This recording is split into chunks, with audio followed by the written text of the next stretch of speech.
Dixo presenta Factor Kaiser con Max Kaiser. Dixo is back. Una nueva manera de acercarse a la realidad y de buscar la verdad. Información trascendente. Factor de cambio. Factor Kaiser. La 1. Segalmex, el esquema de corrupción más cuantioso de toda la historia. En México, 3 de cada 10 personas se enfrentan a algún grado de inseguridad alimentaria. Las mujeres y los menores de edad están significativamente más vulnerables y expuestos al hambre. Así, proveer alimentos para los más pobres de manera segura, digna y a buenos precios debería de ser una tarea fundamental del gobierno. Eso fue lo que prometió López cuando creó Seguridad Alimentaria Mexicana, Segalmex.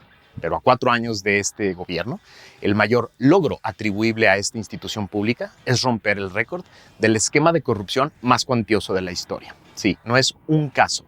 Se trata de un esquema completo de corrupción para generar negocios multimillonarios de diferentes formas.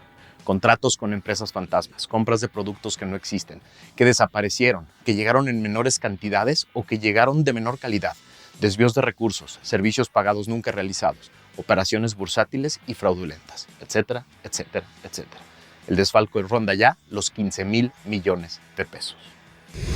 La 2. La cárcel de Juárez era un centro de extorsión. En una brutal nota de investigación del portal Vice News, nos enteramos que la cárcel de inmigrantes de Juárez era en realidad un centro de extorsión, de facto, donde solo se liberaba a los inmigrantes con medios para pagar. Los demás debían permanecer en la cárcel y ser enviados a la Ciudad de México o deportados a su país de origen.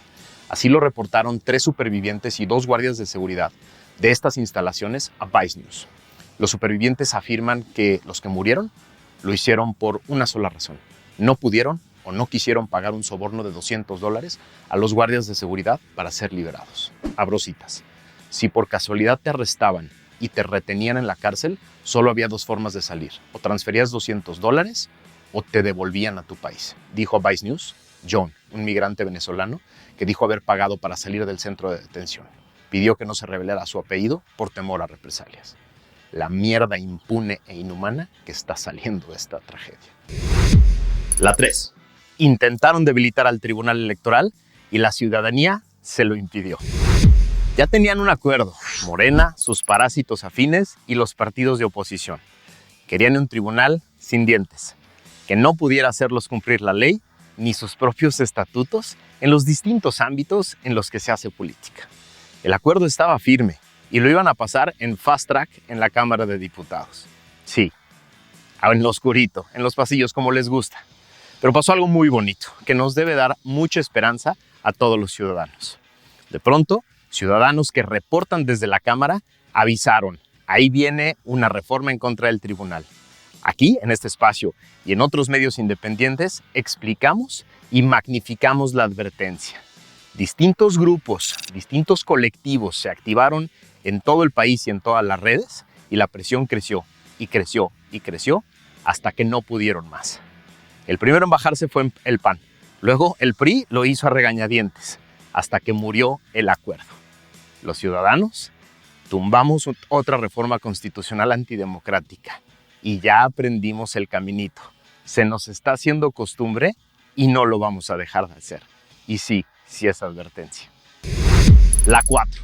El Departamento de Justicia de Estados Unidos le canta el tiro al crimen organizado mexicano. Sí, el Departamento de Justicia hará lo que el gobierno mexicano se ha negado a hacer.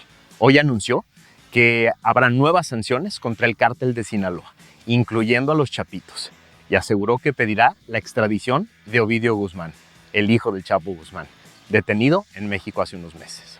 Abro cita del Departamento de Justicia norteamericano. Hoy, el Departamento de Justicia anuncia importantes acciones de cumplimiento contra la operación de tráfico de fentanilo más grande, violenta y prolífica del mundo, dirigida por el cártel de Sinaloa e impulsada por compañías químicas y farmacéuticas precursoras chinas, aseveró Merrick Garland, secretario de Justicia de Estados Unidos, en una conferencia de prensa. Vuelvo a abrir cita. Las acusaciones de hoy envían un mensaje claro a Chapitos, el cártel de Sinaloa y las redes criminales de drogas de todo el mundo, de que la DEA no se detendrá ante nada para proteger la seguridad nacional de los Estados Unidos y la seguridad y la salud del pueblo estadounidense.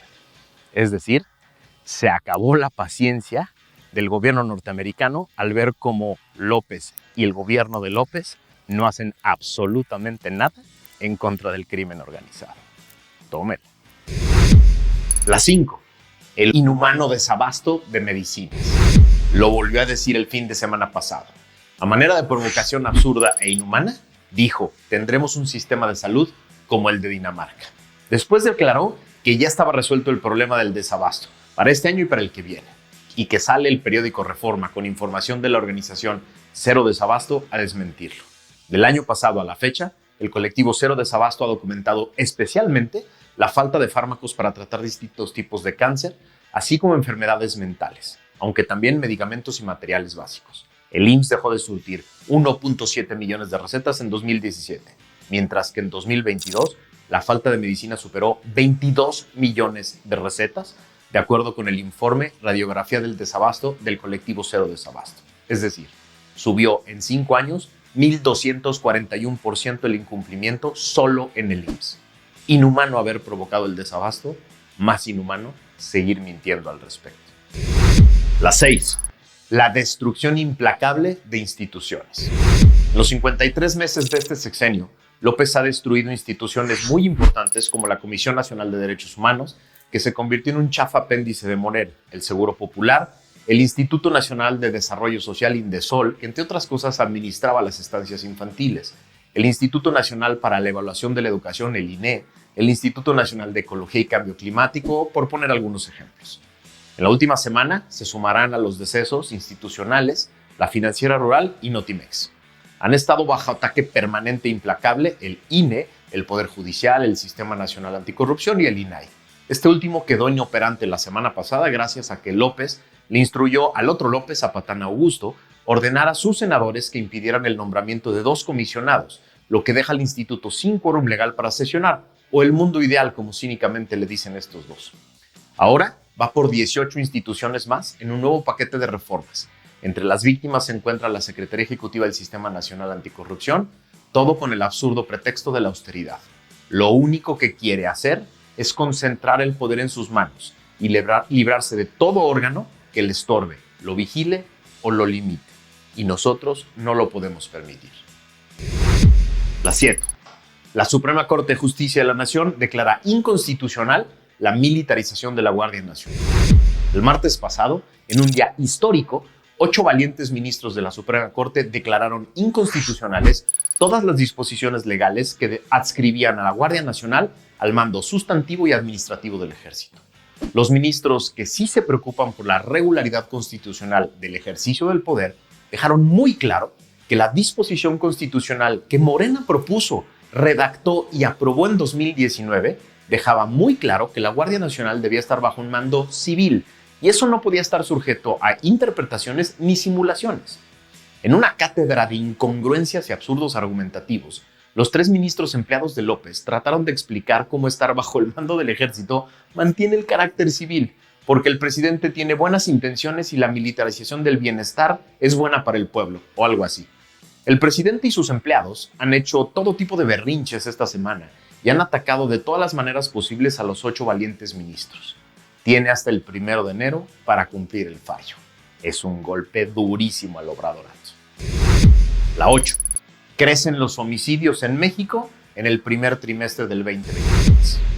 En una nota del portal Animal Político de hoy, nos enteramos que en México se registraron 7,485 homicidios dolosos entre enero y marzo de este año. Es decir, 2.4 más que en el mismo periodo del 2022, cuando se reportaron 7,328. De acuerdo con cifras del secretario ejecutivo del Sistema Nacional de Seguridad Pública, marzo es el mes con el mayor número de homicidios dolosos del 2023.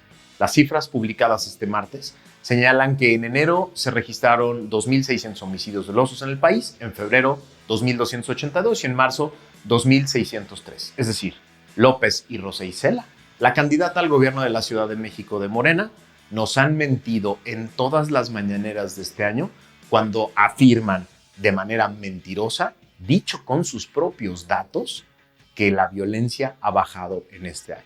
2023 empezó peor que el 2022 y no se ve que vaya a parar. La 9. Viene un nuevo golpe de la Corte a la opacidad del obradorato. Los ministros se perfilan a declarar inconstitucional el acuerdo que clasificó todos los proyectos y obras prioritarias de López como de seguridad nacional, con lo que se limitó la transparencia de las obras y las eximió de su legalidad y de la normalidad en sus trámites y permisos. El acuerdo era una aberración jurídica que prácticamente todos los abogados serios de México criticamos en su momento.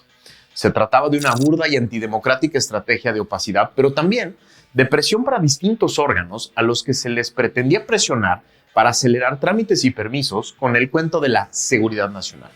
Publicado el 22 de noviembre del 2021, el acuerdo presidencial ha sido utilizado para agilizar obras como el Tren Maya, pues ordenó a todas las dependencias conceder en 5 días hábiles las autorizaciones provisionales para obras, precisamente por ser de interés público y supuesta seguridad nacional.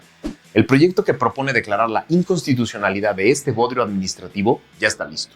Fue elaborado por el ministro Juan Luis González Alcántara, quien claramente no es parte del pequeño bloque de ministros empleados del obradorato y que propone declarar fundada esta controversia constitucional que contra el decreto fue promovida por el INAI.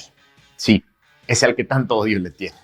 A ver si no viene un nuevo váguido presidencial. La 10. La opacidad y la mentira en la salud pública. Hice un recuento de todas las mentiras que nos han dicho solo en 4 años, solo en el tema de salud pública. Ahí les van las 5 peores. La 1. El INSABI sustituirá al Seguro Popular y será mejor. 4 años después, millones de personas se quedaron sin atención y ya hasta desbarataron este bodrio para pasarle la responsabilidad al IMSS. La mentira 2. Habrá medicinas gratis para todos en todo el sistema. 4 años después, el desabasto inhumano de medicinas persiste y se suman decenas de millones de recetas que no han surtido. La tercera mentira. Cualquier persona con COVID será debidamente atendida. México fue uno de los países con mayor exceso de mortalidad durante la pandemia y uno de los peores en su manejo, según datos de autoridades internacionales. La mentira 4. Todos los mexicanos tendrán todas las vacunas de COVID que se requieren. Se vacunó de manera incompleta con diferentes tipos de vacunas a un porcentaje muy pequeño de la población con un circo de propaganda electoral. Y la mentira 5. Todo el personal de salud será cuidado y tendrá el equipo que requiera. México tiene el deshonroso reconocimiento mundial de ser uno de los países con más muertos durante la pandemia del personal de salud. No podemos olvidar estas 5 mentiras nunca.